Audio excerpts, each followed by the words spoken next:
రాచకొండ మణి అతని ఫ్రెండ్స్ నుండి దారి తప్పిపోయాడు. అడవు గుండెల్లో దాగి ఉన్న రహస్యాన్ని తెలుసుకోవాలని అతను అమెజాన్ అడవిలో అడుగుపెట్టాడు.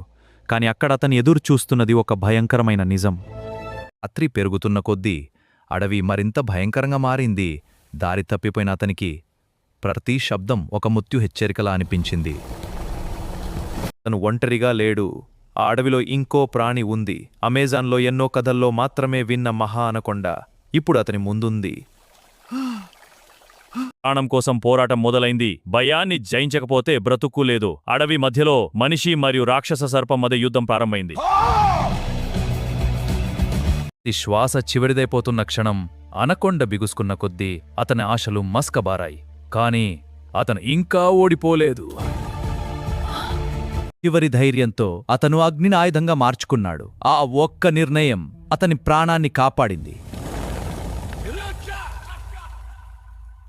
అడవి అతని పరీక్షించింది. భయం అతన్ని వెంబడించింది. కాని చివరికి గెలిచింది అతని ధైర్యమే.